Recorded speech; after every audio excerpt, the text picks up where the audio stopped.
सार्थक फळेकडे लक्ष दे. आपल्याला विचारलंय अंशाधिक अपूर्णांक. एक उदाहरण दिलं आहे आणि त्या उदाहरणामध्ये सांगितलंय की पुढीलपैकी सर्वात मोठा अपूर्णांक कोणता. तर पहा, अंश छेद फरक जर असेल तर आपण मोठा अपूर्णांक कसा ओळखायचा. तेच जर आता इथं छेद समान असता तर आपल्याला नेमकं लक्षात आलं असतं, लगेच आपल्याला मोठा अपूर्णांक आणि छोटा अपूर्णांक किंवा लहान अपूर्णांक ओळखता आला असता.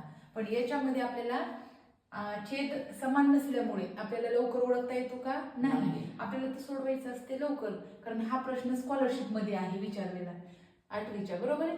आता आपण काय करायचं मग, अंश जेव्हा मोठा असेल तेव्हा आपण काटाकाटी करायची. 5 एक 5, 5 एक 5 उरले किती? 2. 5 चोक 20. पुढं 3 अंक होऊस्तर म्हणजे 2 अंक दशांशच्या पुढं 2 अंक येऊस तर आपण काय करायचं त्याला? दशांशच्या पुढे 3 अंक येऊस. दशांशच्या पुढे 2 अंक येईपर्यंत आपण भाग द्यायचा. आता पुढे बघा, 4 दुने 8, 1 उरला. 4 दुने 8, किती उरले? 2 उरले. 4 पंचे 20,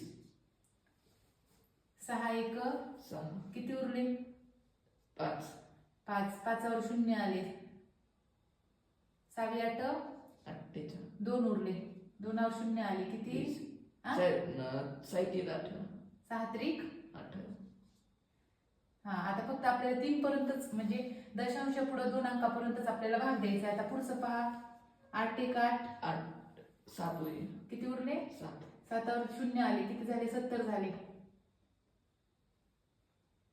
8 7 8 9 72 येतात. मग 8 8 64 म्हणजे 64. 70 मधून 64 गेले किती उरले? 6. 6वर 0 आले. आता बघा, 8 45, 8 सक 8 8 सती 56, 8 सती 56 म्हणजे इथपर्यंत आपण भाग देऊ शकतो. आता पाहायचं, हे जे दशांश चिन्ह ते काढून टाकायचं आणि डायरेक्टच लिहायचे. बघा, 140, 225, 183, 187.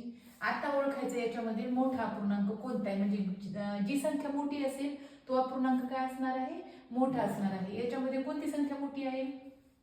225 मोठी आहे, म्हणून मोठा अपूर्णांक कोणता आहे आपला? 9/4. हा नाही, 9/4.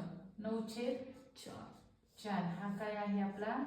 मोठा अपूर्णांक आहे. आणि लहान अपूर्णांक काढूया आपण. लहान कोणता आहे? कोणता बघ? 140. म्हणजे 140 अपूर्णांक कोणता आहे? 7/5. म्हणजे हा अपूर्णांक काय आहे? लहान आहे. अशा प्रकारे समजलं की हो. असं एवढं सोपं असतंय. आता सोडवायचं तू. हो. हे पुस्तकामधलं एकदम सोपं आहे, फक्त थोडं समजून घेतलं. समजलं काय? आणि तुझ्यासाठी उदाहरण तुला सोडवायचंय. सोडव. समजलं व्यवस्थित? हो.